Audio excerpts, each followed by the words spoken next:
Quiet on the set. Camera speed. Sound production, take one. Action! Every once in a while, I'm watching a movie, AKAPAD, and welcome back to the show of shows. The 31 Days of Dread is not enough. This is the 31 Days of Dread Extended. And last week we did a John Carpenter focus episode. It's a little bit of a series. I call it the Films of series. Now, it doesn't just have to be about filmmakers. It could be, creative people in general. But for now, we're focusing on filmmakers.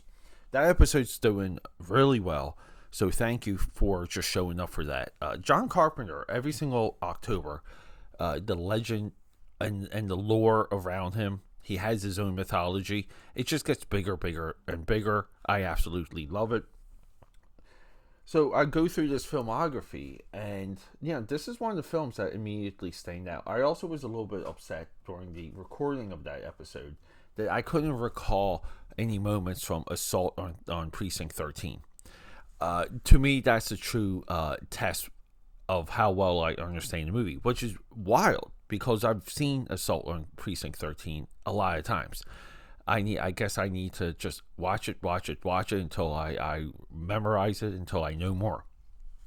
But during all of that, Prince of Darkness came up, and I did address that between Prince of Darkness and In the Mouth of Madness, I couldn't really recall. I thought going into this that Sam Neill is also in this movie, but Alice Cooper is.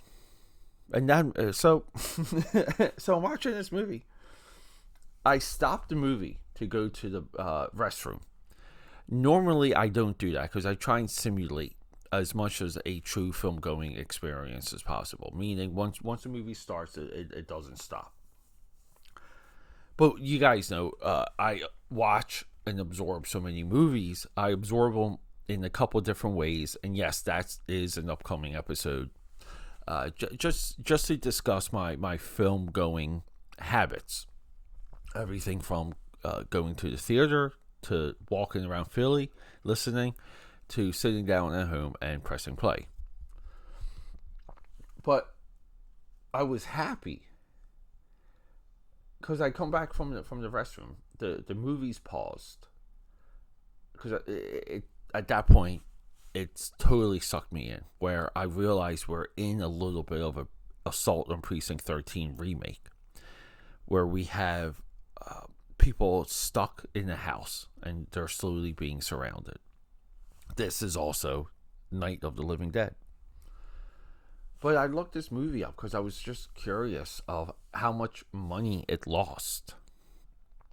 Because during my John Carpenter episode, we went through some of the returns. A lot of his returns for his later films, not quite there. It seems like he was making money with every other movie, every third movie. But, well, sometimes it's a good thing doing what I did. The budget for this movie, The Prince of Darkness, $3 million. I would say that's fair. It looks it, even with the special effects at the end, even with some of the practical makeup. Because, a woman gets all of her skin removed. So, if you want to watch movies where people have exposed muscle, you can watch this and watch Hellraiser back to back and then get all of your delight. The movie pulls in $14 million. And I was so happy at this point, because this movie does pull you in. This movie establishes the threat. This movie gives us a cult. This movie, yes, potentially is Lovecraftian, because again, just beyond the mirror, which is the big theme in this movie, is ultimate darkness, ultimate evil. Now, is it Cthulhu? No. But it deals with a lot of Lovecraftian themes. This movie is also the end of the satanic panic period of the 70s. Movies like, and you know it's coming, Rosemary's Baby, where there's a cult that is obsessed with bringing Satan, the devil, back into the world, into existence, to release his horrors into the world because they've been promised immortality. Very similar to Hereditary, my AKA Powders. These themes in movies get repeated. The uniqueness of horror is that they get repeated in so many interesting ways, and you just don't care because they're all good and they all have their shine. They all have their shine.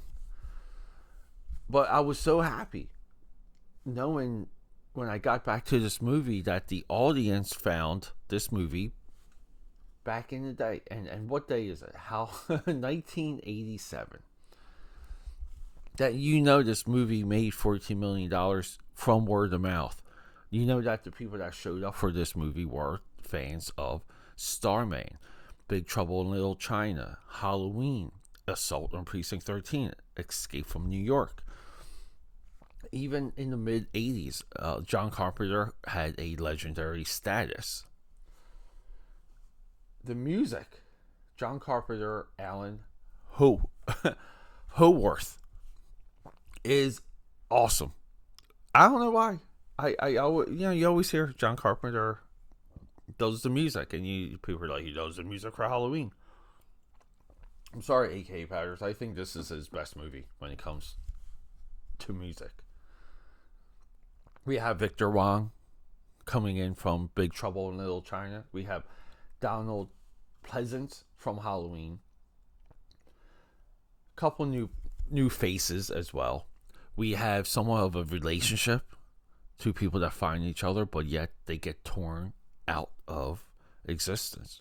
One person falls into the darkness, one does not. So it pits them against each other.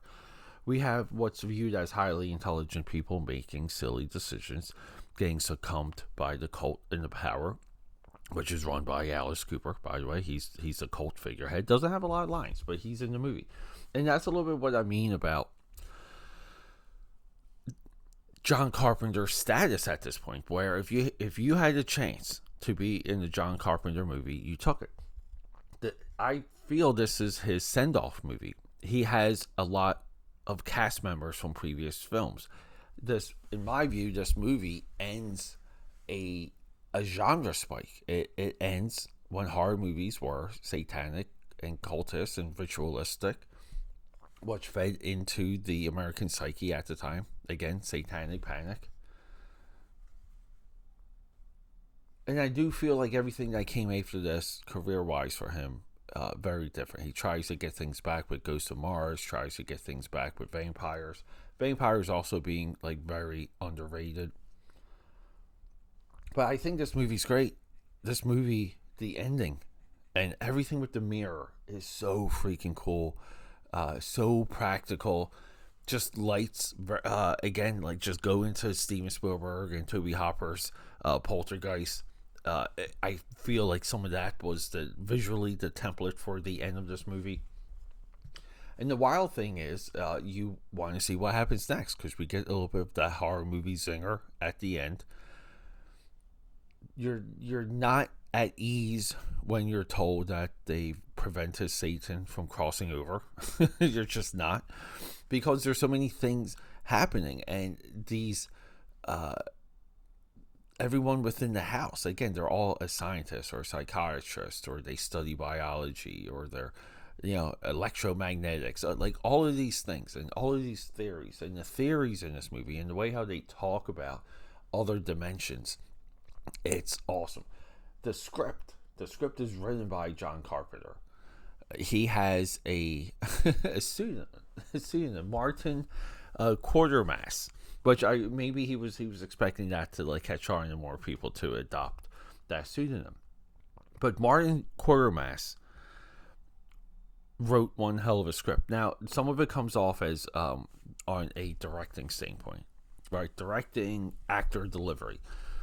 It comes off as a little bit just rehearsed in the beginning. But once this movie cranks up, now a lot of times it's also an older movie.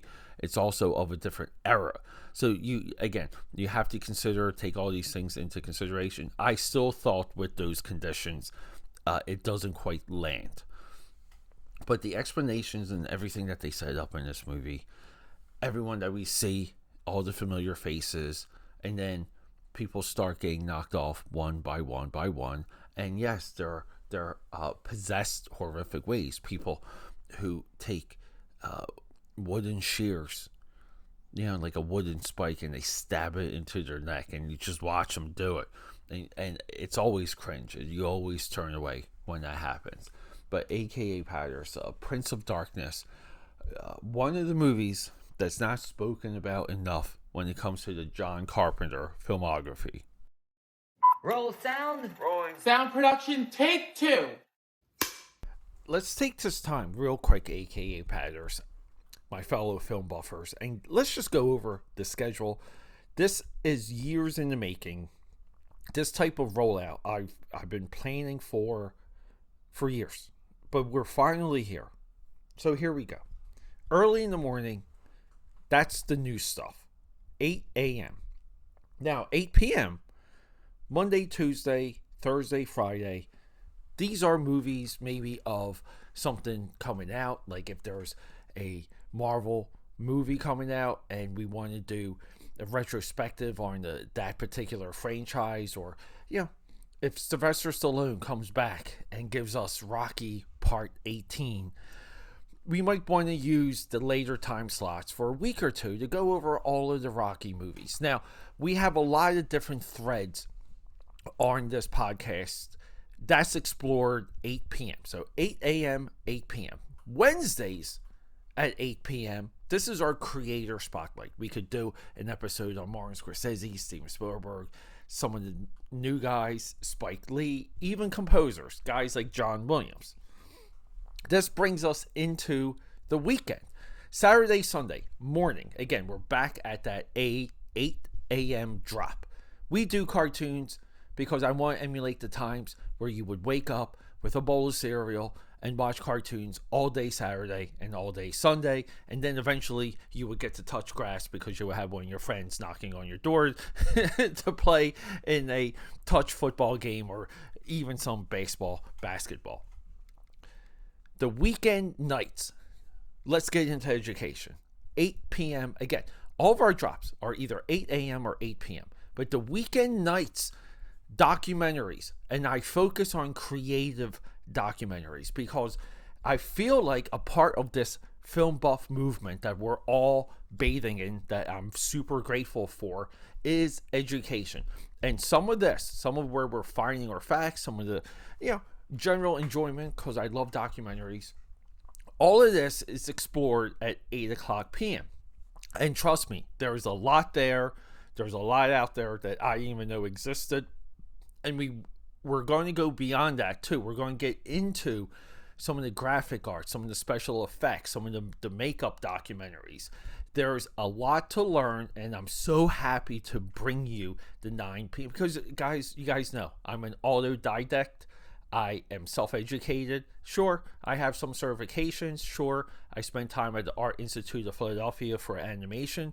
But in large, I'm a self-educated, self-made person that's connected to the weekend 8 p.m. drops.